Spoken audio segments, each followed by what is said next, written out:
So, our third module, first topic that is IPSec. IPSec stands for IP security.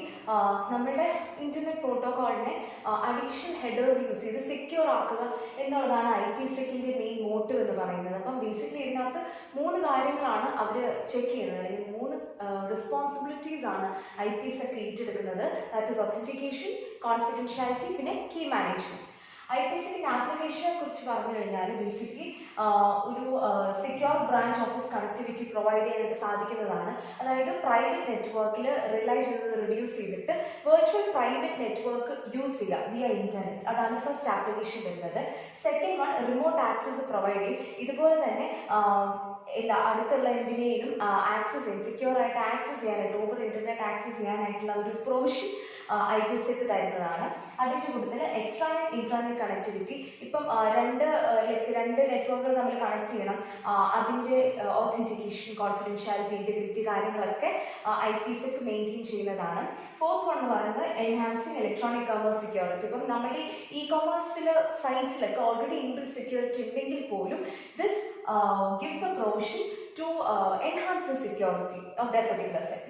The benefits if IPSec is used in by implementing like firewall or router implementation IPSec use traffic reduce security provide. That's the first benefit. Second one, if IPSec is used as a firewall, unactualized packet packets traffic limit IPSec and it will be resistant to bypass traffic. That's the point. Third point is IPSec TCP UDP transport layer protocol which means that IPSec transparency providing, application transparency providing, use end users transparency providing. All individual user security providing IPSec try. So these are the benefits of IPSec. IPSec just to working. Just imagine that we are having a network here. It is a network and a user system with IPSec. Now, network packet IP header, IP header, IP payload. IP second header. And this thing will be secure. That is IP payload is secure. IPSec use. So, if it is a user system with IPSec, but if systems okay, and it is passing through network router. Now, system packet just IP header, IP payload.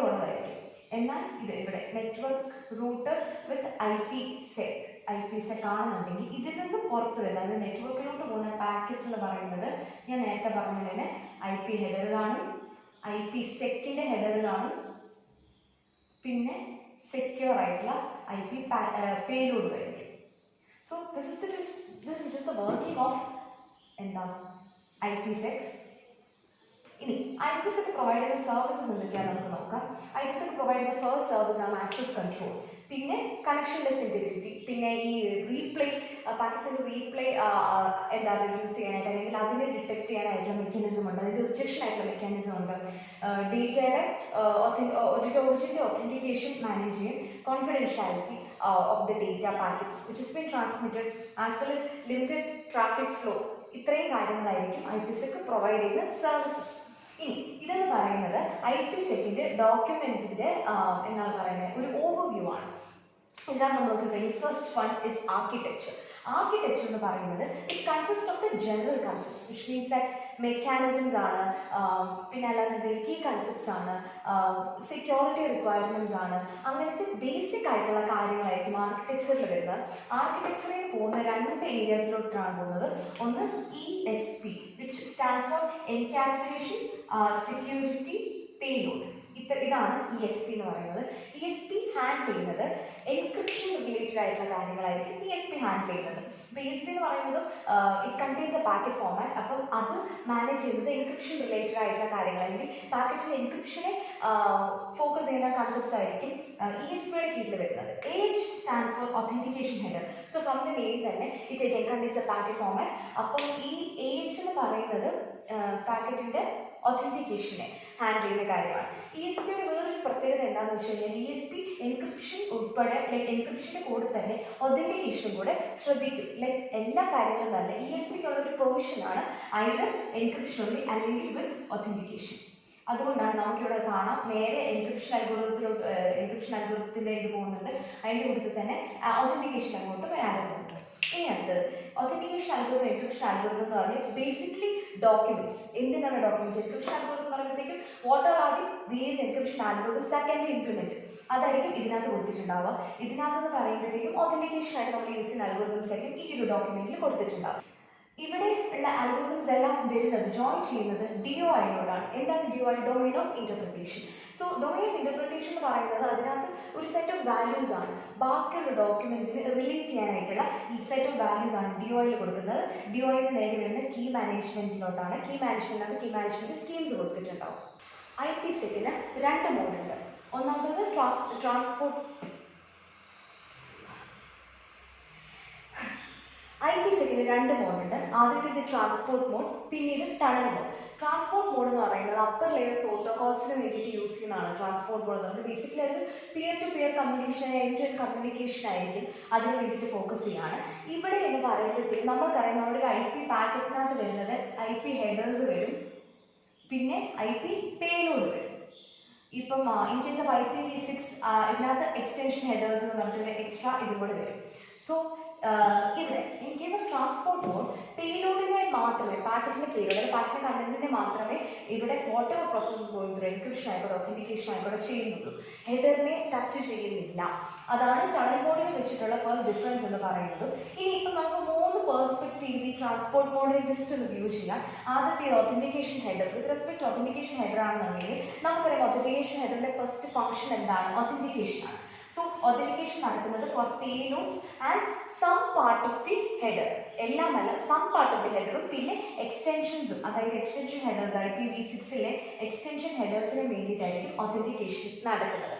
രണ്ടാമത് പറയുകയാണെങ്കിൽ ESP, അതായത് encapsulation security payload. ഇതിനകത്ത് വരുന്നത് എങ്ങനെയാണെന്ന് വെച്ച് കഴിഞ്ഞാൽ ഇത് same thing, പേലോഡിനെ encapsulate ചെയ്യും അല്ലെങ്കിൽ പേലോഡിനെ എൻക്രിപ്റ്റ് ചെയ്യും, അതിൻ്റെ കൂട്ടത്തിൽ സം ഹെഡേഴ്സ് ആൻഡ് IPv6-ന്റെ എക്സ്റ്റൻഷൻ ഹെഡേഴ്സ് ഇത്രയായിരിക്കും ചെയ്യുന്നത്. എന്നാൽ ESP വിത്ത് ഒതന്റിക്കേഷൻ ഞാൻ നേരത്തെ പറഞ്ഞ പോലെ തന്നെ ESP വിത്ത് ഒതന്റിക്കേഷൻ 2 പോസിബിലിറ്റി ഉണ്ട്. സോ ESP വിത്ത് ഒതന്റിക്കേഷൻ പറയുമ്പോഴത്തേക്കും പേലോഡിനെയാണ് എൻക്രിപ്റ്റ് ചെയ്യുന്നത്, സർട്ടൻ ഹെഡേഴ്സിനെ എൻക്രിപ്റ്റ് ചെയ്യും. പക്ഷേ ഒതന്റിക്കേഷന്റെ ഫംഗ്ഷൻ വരുമ്പോഴത്തേക്കും പേലോഡിനെ മാത്രമേ ഒതന്റിക്കേറ്റ് ചെയ്യത്തുള്ളൂ. മനസ്സിലായല്ലോ? ഇവിടെ ESP വരുവാണെന്നുണ്ടെങ്കിൽ IP പേലോഡും സർട്ടൻ ഹെഡേഴ്സിനെയും ചെയ്യുമെങ്കിൽ പോലും ഒതന്റിക്കേഷൻ വരുമ്പോഴത്തേക്കും it's only IP payload which is be authenticated. ഇനി അടുത്ത ടണൽ മോഡിന്റെ കാര്യം പറയുകയാണെന്നുണ്ടെങ്കിൽ എൻറ്റയർ പാക്കറ്റുള്ള പ്രൊട്ടക്ഷൻ ആണ് നടക്കുന്നത്. ടണൽ മോഡിന്റെ ഒരു ചെറിയ ഫംഗ്ഷൻ പറയുകയാണെന്നുണ്ടെങ്കിൽ ഇപ്പോൾ ഫോർ എക്സാമ്പിൾ എനിക്ക് A to B എനിക്കൊരു പാക്കറ്റ് അയക്കാം. A to B പാക്കറ്റ് അയക്കണമെന്നുണ്ടെങ്കിൽ ടണൽ മോഡ് പേരിൽ നമുക്ക് മനസ്സിലാക്കും ടണൽ. ലൈക്ക് ടണൽ എന്ന് പറയുമ്പോഴത്തേക്കും ലിറ്ററൽ ടണൽ എന്ന് നിങ്ങൾ വിചാരിക്കില്ല. സോ ടണൽ എങ്ങനെയാണെന്ന് വെച്ച് കഴിഞ്ഞ് കഴിഞ്ഞാൽ ഇപ്പം എനിക്കൊരു പാക്കറ്റ് ഉണ്ട്, ഇതാണ് എൻ്റെ മെസ്സേജ്. ഇപ്പം ഇതിനൊരു IP ഹെഡർ ഉണ്ട്, ഇതിനൊരു IP പേലോഡ് ഉണ്ട്. ഞാൻ എന്താ ചെയ്തതെന്ന് വെച്ച് കഴിഞ്ഞാൽ ടണൽ മോഡിനകത്ത് പ്രൊട്ടക്ഷൻ ടു ദി എൻറ്റയർ പാക്കറ്റാണ്, അതായത് ഒരു ഔട്ടർ IP കൂടെ ഞാൻ ക്രിയേറ്റ് ചെയ്യും. ഈ ഔട്ടർ IP ഞാൻ ക്രിയേറ്റ് ചെയ്യുമ്പോഴത്തേക്കും ഈ പാക്കറ്റിന്റെ കണ്ടന്റ് മൊത്തം എൻ്റെ IP പേലോഡിനകത്ത് വരും ആൻഡ് IP ഹെഡർ അപ്പുറത്തോട്ട് വരും. സോ ഔട്ടർ പാക്കറ്റിന്റെ IP ഹെഡറും IP പേലോഡും ആയിരിക്കും ഇതിനകത്ത് വരുന്നത്. അപ്പം basically it's a protection to the entire packet. മനസ്സിലായോ? അപ്പം 2 കവറിംഗ് ആണ് വരുന്നത്. ഒരു ഔട്ടർ IP പാക്കറ്റും ഉണ്ട്, അല്ലെങ്കിൽ ഒരു ഔട്ടർ IP ഹെഡർ ആൻഡ് പേലോഡും ഉണ്ട്, ഒരു ഇന്നർ IP ഹെഡർ ആൻഡ് പേലോഡും ഉണ്ട്.